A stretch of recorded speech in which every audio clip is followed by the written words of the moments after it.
السلام علیکم ورحمۃ اللہ وبرکاتہ۔ سامعین، میں ہوں آپ کا بھائی، آپ کا دوست ڈاکٹر محمد رفیق عبداللہ فاروقی فرام راہ ہدایت۔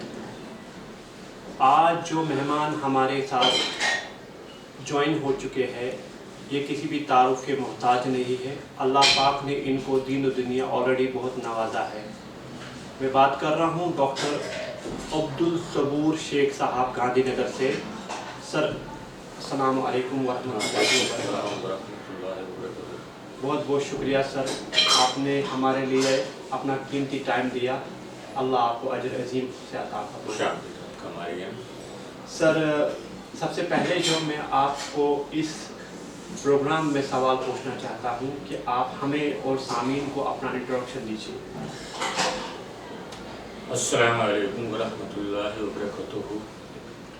آج میں بہت خوشی محسوس کر رہا ہوں کہ ایک میرا انٹرویو ہو رہا ہے۔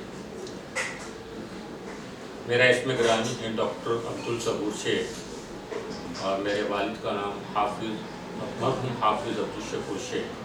میں نے اپنی دینی تعلیم میرے والد سے ہی پائی تھی۔ میرا وطن ٹونگ راجستھان، اور میں 41 سال سے یہاں گجرات میں سروس کر رہا ہوں۔ الگ الگ عہدوں پر میں نے کام کیا ہے۔ میں head of department education veterinary college میں رہا، اس کے بعد میں چیف سائنٹسٹ بنا، اور لاسٹ میں میرے ڈین ویٹنری کالج سے ریٹائرڈ ہوا ہوں۔ تو یہ میرے جو ہے خاص چیز تھی ٹیچنگ، ریسرچ، ایکسٹینشن، اس میں میری ماہری تھی، اور ماشاء اللہ میں نے 41 سال اس میں اپنا جاب کیا۔ جزاک اللہ خیر سر۔ سر، آگے بڑھتے ہیں۔ میں سامعین سے یہ گزارش کرنا چاہوں گا کہ جو سر کا جو ایکسپیرینس ہے، انہوں نے جو تیاگ کیا ہے، بلیدان کیا ہے، اس کا نتیجہ ان کے بچوں میں بھی دکھتا ہے۔ ان کے بچے بھی الحمدللہ بہت تہذیب یافتہ ہے، ویل ایجوکیٹڈ ہے۔ تو آپ سے گزارش یہ رہے گی کہ آپ ان کی مکمل بات دھیان سے سنیے، تاکہ آپ کو بھی انشاءاللہ اس سے انسپریشن ملے اور باقیوں تک بھی آپ یہ بات پہنچائیں۔ سر، آگے بڑھتے ہیں۔ میں آپ سے یہ جاننا چاہتا ہوں کہ جو ہمارا مذہب ہے دین اسلام، اس کو ایک مکمل طریقے سے ہم کیسے لے سکتے ہیں؟ شکریہ، یہ بہت اچھا سوال ہے۔ اسلام کے بارے میں لوگوں کے بہت کمپلیکیشن ہے۔ اسلام بہت ایزی اور بہت سمپل مذہب ہے۔ میں آپ کو اس کے بارے میں بتانا چاہوں گا۔ اسلام کی بنیاد یعنی کہ فاؤنڈیشن جو ہے وہ 5 چیزوں پر ہے۔ پہلا توحید، مطلب کہ ہم صرف اللہ کو مانیں، اس کے علاوہ کوئی معبود نہیں ہے ہمارا۔ دوسرا نماز، تیسرا روزہ، چوتھا زکوٰۃ، اور 5واں حج۔ یہ جو چوتھا اور 5واں چیزیں ہیں، یہ جس کے پاس اللہ تعالیٰ نے پیسہ دیا ہے ان پہ واجب ہوتی ہے، باقی سب پہ واجب نہیں ہوتی۔ یہ تو ہمارا فاؤنڈیشن اسلام کا ہوا۔ لیکن اسلام کی سب سے بڑی چیز جو ہے اخلاق، اچھا بیہیویئر، یہ سب سے بڑی چیز ہے اسلام کی۔ اگر اس دنیا میں سب سے زیادہ لیونگ ہیومن بینگ میں، اگر سب سے زیادہ اینیملس میں سب سے زیادہ خونی اور خراب میں خراب جو ہے وہ انسان ہے۔ جب تک اتنے خون خراب کیے ہیں، شاید کسی جنگلی جانور بھی نہیں کیے ہوں گے۔ تو ہمارے نبی صلی اللہ علیہ وسلم نے بھی اس پہ زور دیا تھا۔ اچھا اخلاق اسلام کا سب سے بڑا پلر ہے۔ اگر آپ نے اچھا اخلاق کیا تو میں نہیں مانتا کہ شاید کوئی آپ کا دشمن بنے۔ ہمارے نبی صلی اللہ علیہ وسلم نے بھی اچھے اخلاق سے ہی پورا ہمارا مذہب پھیلا تھا۔ آپ نے دیکھا وہی بڑے بڑے ہمارے اللہ اولیاء بھی آئے تھے۔ جیسے میں اگزامپل دوں آپ کو، حضرت خواجہ معین الدین چشتی رحمۃ اللہ علیہ ہے، انہوں نے اچھے اخلاق سے ہی لوگوں کا دل جیتا۔ اس لیے میں خاص تو اپنے نوجوان بھائیوں سے، ہمارے یوتھ سے یہ کہنا چاہتا ہوں کہ آپ اسلام کی فاؤنڈیشن جو ہیں، 5 فاؤنڈیشن ہیں: توحید، صرف اللہ کو ماننا، نماز، روزہ، زکوٰۃ، حج، یہ تو ہیں ہی اسلام کے۔ لیکن سب سے بڑا اسلام اگر آپ کو سمجھنا ہے تو آپ کو اچھا گڈ بیہیویئر، اچھا اخلاق ہے، تو میں مانتا ہوں کہ اس سے اچھا کوئی چیز نہیں ہے، بس یہی اسلام ہے۔ بہت بہت شکریہ سر۔